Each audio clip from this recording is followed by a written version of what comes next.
Now, much has been said about rapiers and their capacity to cut, and I think by this point the various videos and back and forth that I've done with people like Dave Rawlings at London Longsword have demonstrated that indeed, of course, cutting was something that we found in the age of the rapier, done with rapiers in various different rapier systems. However, as I've pointed out, some rapiers literally have no edge. Like this example here, it's a completely square blade, and there's various other sorts. Obviously, by the time we get into the age of the small swords like this one up here often have a triangular blade that you just can't cut with.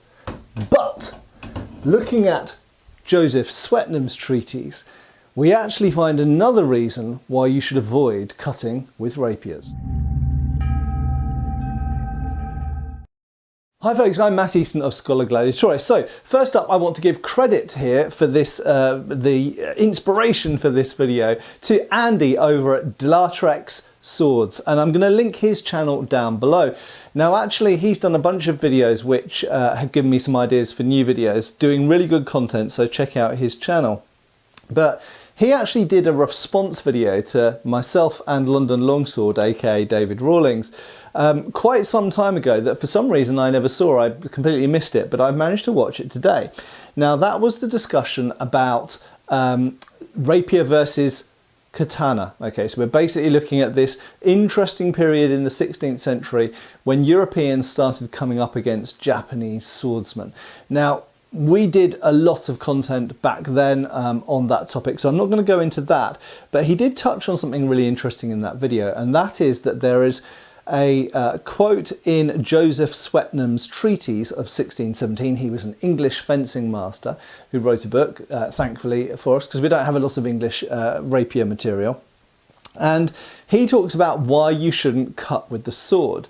Now, before I go into that and before I actually look at the text, I'm going to get an English rapier of the period. So this here is a little bit later than Sweatnam. It's about 1630. We looked at this recently in depth on the video that I did with Scal and Todd.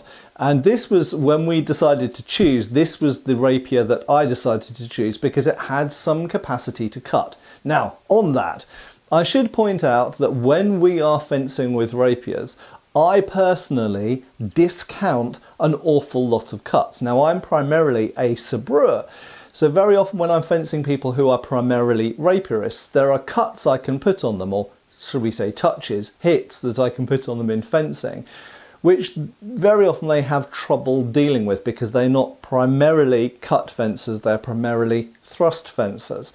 And because I've spent a lot of time specialising in the ability to give sneaky little cuts and feints followed up by cuts, I can land hits on people. But I often don't do that because I know that with this type of rapier, even though this has got some capacity to cut, obviously not cleaving blows like with a broadsword or a falchion, overall this is not going to give very powerful cuts, but it can cut to some extent. And obviously on your head, your neck, your hands, your forearms, your thighs, places like this, you can do harrying cuts, cuts which might change how the fight pans out from there. So while you can physically do it, I often discount cuts on the opponent if they land on a place where I think they wouldn't do any discernible damage. Now, you will hopefully have seen that I did a movie fight review very recently of one of the fights from Alle Triste. And thank you for those of you who corrected my pronunciation from Alle Triste.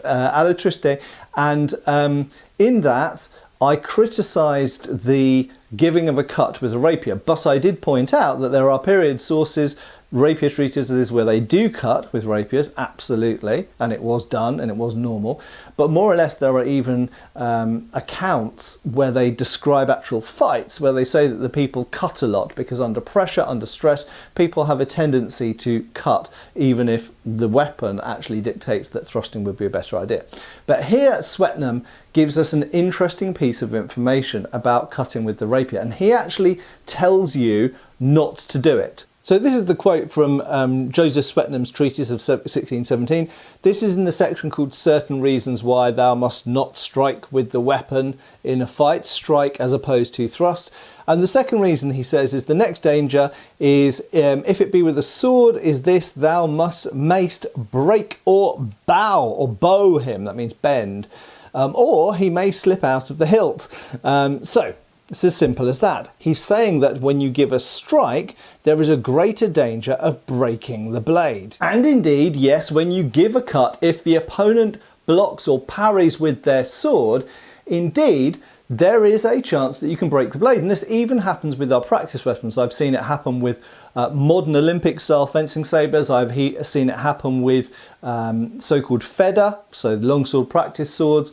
I've seen it happen with sabres, modern like HEMA sabres. I've seen it happen with all sorts of swords. Funnily enough, I've never actually seen it happen with a rapier, but that's probably partly because I have far less exposure to rapier.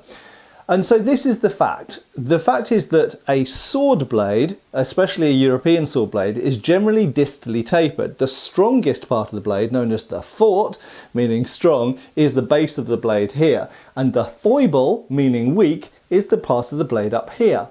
If I give a blow at my opponent, especially if I put a lot of force into it, with a lot of rotation or even a lift up of the hand and a crashing down, they are most likely, if they're well advised, to be defending with the base of their blade, and you of course will be cutting with the upper portion of your blade. So what's going to happen is a thin and relatively fragile portion of your blade is going to collide with a thicker and stronger portion of their blade. This will not flex, will not yield. This is more likely to notch because it's thinner and sharper up there. This is more likely to break. Basic physics as well. So even putting aside the structure of the sword. Now, talking about the structure of the sword, also Renaissance steel. So this isn't modern 5160 or 1095 or anything like that. This is a period produced steel. Now this is a real sword and this is springy. Period swords are hardened and tempered and are essentially a form of leaf spring, but they aren't as reliable as modern alloy steel. So the simple fact is that a period steel blade is more likely to break. So Andy over at Delatrex Swords, and again that video is linked below, he does an absolutely brilliant video where he looks at a bunch of period sources, actually focusing mostly on Japanese swords breaking, which is well worth watching. There's a lot of data in there. It's a really, really good video. But here's the thing. When we're talking about rapiers and when we're fencing with modern steel blunt rapiers which don't notch and therefore don't have stress risers to break, we can lay on hits with them. But there are two problems with that. Number one, as Sweatnam points out, if your rapier were to break, as he goes on to explain, at that point you've now got a broken sword with the very first blow and the opponent can now have their way with you, so to speak.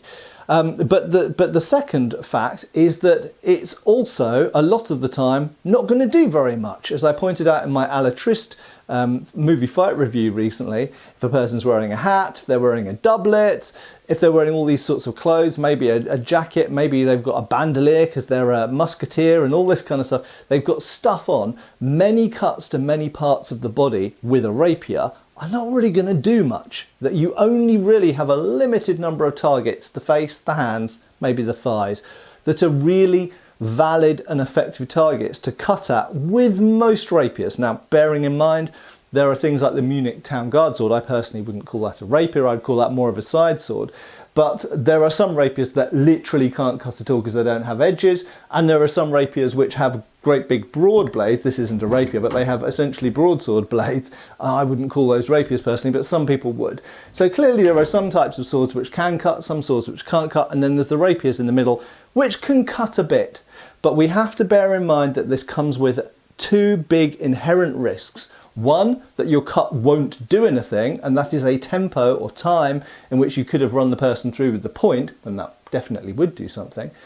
And they could be doing that to you in the time that you're trying to cut them. And the second thing is the danger of breaking the sword, which is really quite large, especially if the opponent defends with their blade and the end of your blade goes flying off. And when we come back to the whole rapier versus katana thing, a lot of people went, oh, well, couldn't you cut through the rapier with the katana? Probably not. However, if the rapierist was stupid enough to cut at the person with a katana and the person with the katana blocked, as Andy points out in his video, then there's a decent chance that the end of the rapier, as Sweatnam points out, could come flying off. Anyway, I hope this is interesting. Do check out Andy's video down below because it's really, really cool. And if you want to find out more information about the durability of period Japanese sword blades, super, super interesting. And if you've got any specific questions, other things you want me to test or look at, or other sources that you know of that might be pertinent to this, please get posting in the comments down below. I hope to see you back on the channel really soon. Cheers, folks! Thanks for watching. We've got extra videos on Patreon. Please give our Facebook a like and subscribe if you haven't already. Cheers, folks.